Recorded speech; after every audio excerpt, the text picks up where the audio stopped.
Beauty obeys me, every strand, every soul.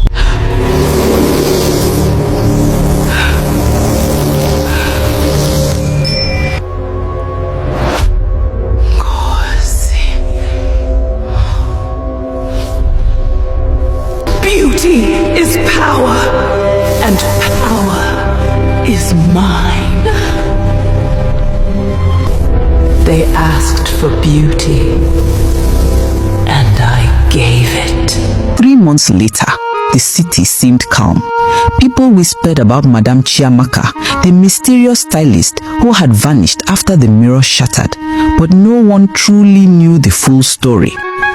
Far away, Ifeoma and Amara had started fresh lives in a quieter city. They ran a modest salon, grateful for the peace, though sometimes the mirrors shimmered oddly, reflecting faint golden glows that seemed to move on their own. One evening, as they were closing, the lights flickered, and a subtle sweet fragrance filled the air, strange yet familiar. Suddenly, the largest mirror shimmered, and a figure appeared, a tall, slim, fair albino woman with long, full black hair that reached the ground, flowing like a river of silk. Madame Chiamaka stepped out of the mirror entirely into the room. Her presence was breathtaking, yet chilling. "Follow me," she said, softly but firmly. Ifeoma and Amara froze, but the power in her gaze left no room for refusal. They exchanged a nervous glance and silently followed her through quiet streets to a new saloon, glowing softly with golden light above the door. Golden Touch by Madame C. Inside the saloon, the mirrors gleamed and soft music played. Chiamaka gestured to Ifeoma and Amara to begin working with her, and they did so obediently, though their faces held a mixture of awe and unease. Her salon quickly filled with customers, drawn not only to her skill, but to her presence. Men who entered the salon found themselves unable to resist her charm, her calm voice, her flawless appearance, and the graceful sway of her long black hair.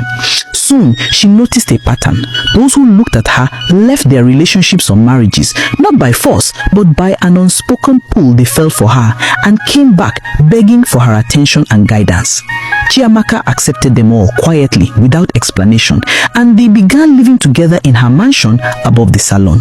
They obeyed her without question, helping her run the salon, attending to her needs, and maintaining the home exactly as she wished. Later that day, a young girl about 12 years old entered the salon alone. Her eyes glowed faintly with a soft divine light, and she walked with calm authority. "I want you to make my hair," the girl said, softly but firmly. Chiamaka studied her closely, noticing something strange about the girl, the way her smile never faltered, the calm power she seemed to radiate, and the faint light that seemed to surround her. Chiamaka felt an unexplainable shiver. "Who are you?" she asked softly. The girl smiled faintly, tilting her head. Chiamaka could not read her expression. Days later, Chiamaka visited her home.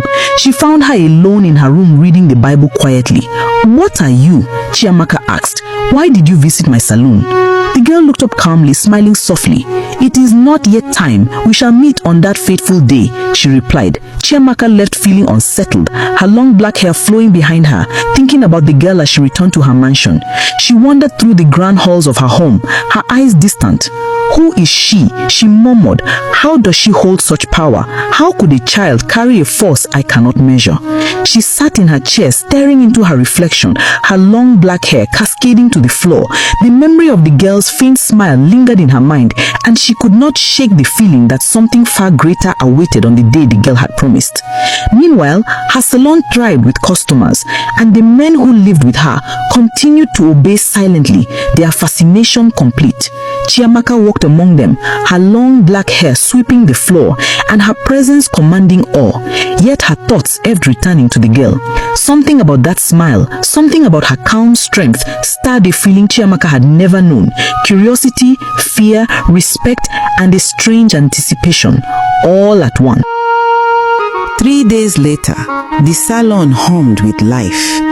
The golden mirrors reflected the soft music, the chatter of customers, and the calm, commanding presence of Madame Chiamaka. Her long, full black hair flowed across the polished floor, moving slightly as she walked. The men who lived with her were busy attending to every detail, polishing surfaces, adjusting chairs, and carrying refreshments to the waiting clients. Their obedience was quiet, complete, and unwavering. Chiamaka moved gracefully through the salon, comb in hand, her small serpent comb glinting faintly under the golden light. She styled a young woman's hair. Her touch was precise, yet there was an elegance in the sway of her long black hair that drew the eyes of everyone in the room. Her thoughts, however, were elsewhere. The memory of the 12-year-old girl's calm smile and faint glowing eyes lingered like a shadow at the edge of her mind. She stopped for a moment, letting the comb rest lightly in her fingers, her sharp eyes scanning the room. The air felt heavier now, as if anticipating something. At that moment, the bell above the door chimed softly. Chiamaka's sharp gaze flicked toward the entrance. The girl was standing there, alone, calm and poised, dressed in a simple white dress, eyes glimmering faintly with that quiet power she could not comprehend. "Madame Chiamaka," the girl said softly, walking forward without hesitation, "I have come to see you again." Chiamaka's lips curved into a subtle, unreadable smile. "I wondered when you would return," she said, her voice calm but with a hint of curiosity. "Do you come to learn or to test me?" The girl tilted her head, her faint smile never leaving her face. "Neither, yet both. I am here because the time is approaching, a time you will not be able to ignore." Chiamaka's eyes narrowed slightly, and her long black hair shimmered under the light as she moved closer. "What do you mean?" she asked softly. The girl raised a small hand, and the faint glow surrounding her seemed to intensify for a brief moment, lighting up the corner of the salon. Chiamaka felt an unusual chill run through her, an unfamiliar sense of respect and caution. "I cannot tell you everything now," the girl said, "but know this, one day your choices will meet consequences you cannot see." Chiamaka's face showed the faintest flicker of unease, although she kept her composure. "Interesting," she murmured, her tongue flicking slightly like a serpent, betraying a hint of her half-human, half-serpent nature. "You speak boldly for one so young." The girl's eyes did not waver. "Age does not measure strength," she said softly, "and you will see, madame, that some forces even you cannot control." A hush fell over the salon. Customers looked on, mesmerized by the intensity in the interaction, unaware of the silent, powerful tension between the two.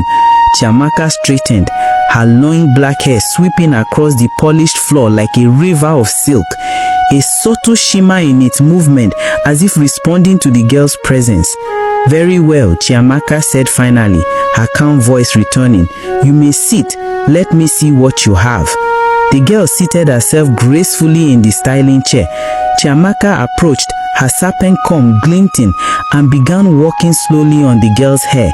Each movement was precise, yet there was an elegance and danger in her touch.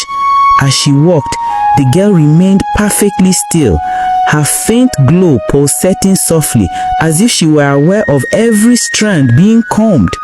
Chiamaka paused occasionally, feeling that same strange unease she could not explain. The girl's calmness, her quiet strength made her hands tremble ever so slightly. For the first time in years, Chiamaka felt something she had not felt before: uncertainty. Why are you not afraid?" Chiamaka asked softly, tilting her head as she walked. The girl smiled faintly. "Fear is for those who cannot see clearly. I see, and I know everything unfolds in its own time." Chiamaka's gaze softened slightly, a mixture of curiosity and respect forming on her face. Her long hair shimmered in the golden light, falling like a waterfall around her. She walked carefully, but her mind raced. The girl was not just a child. She was a presence, a force that even Chiamaka herself could not fully measure. By the time she finished, the girl's hair was perfect, every strand gleaming under the salon lights. The girl stood gracefully, her faint glow dimming slightly but still noticeable. "Thank you," she said softly, her calm eyes meeting Chiamaka's. "We shall meet again. The time will come, and then all will be revealed."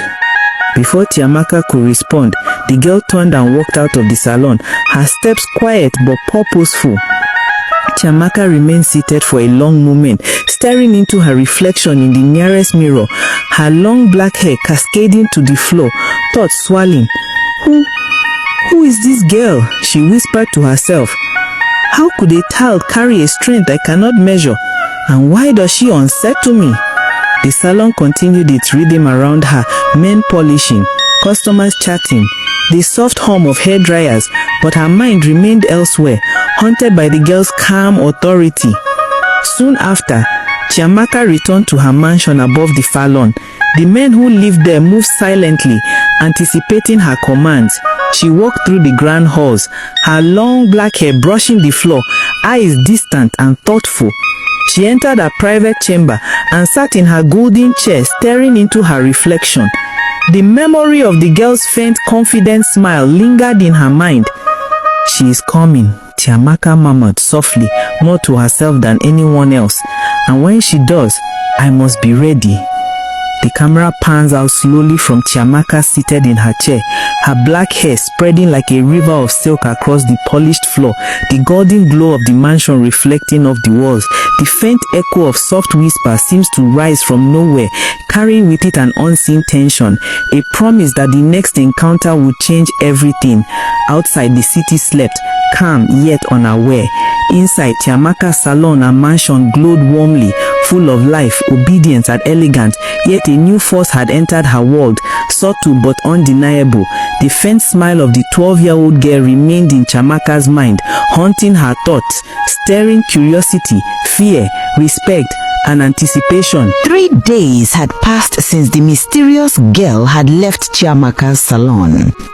In the quiet of her modest home, the girl, now 12 years old, sat reading her Bible, the soft golden light from the window illuminating her faintly glowing eyes. Her calm aura filled the room, serene yet powerful. She had made a decision. A force long anticipated would need guidance and protection. Meanwhile, far across the city, Pastor Henry knelt in prayer, seeking wisdom and clarity.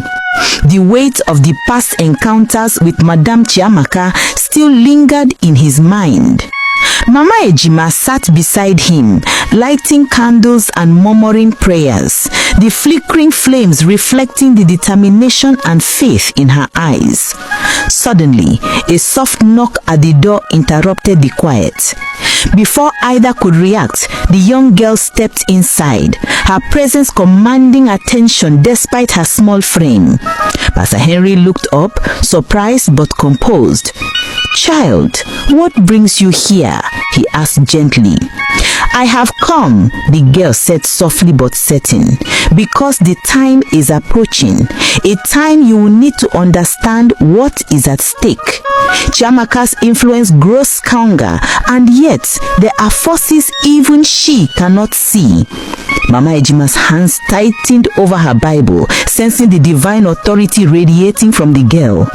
"Are you sent to protect us?" she whispered, awe in her voice. The girl nodded faintly. "I have been sent to prepare the way. Your prayers are strong, but soon you will face a test that must be met with faith and courage." Back in the heart of the city, Chiamaka walked gracefully through her glowing salon. Her long, full black hair swept across the polished floor, each step deliberate, her golden eyes alert. The men who lived in her mansion attended to her silently, their loyalty absolute. Yet her mind was not on them. It was on the girl, that calm, mysterious presence that unsettled her in ways she had never known. That evening, Chiamaka decided to pay the girl a visit.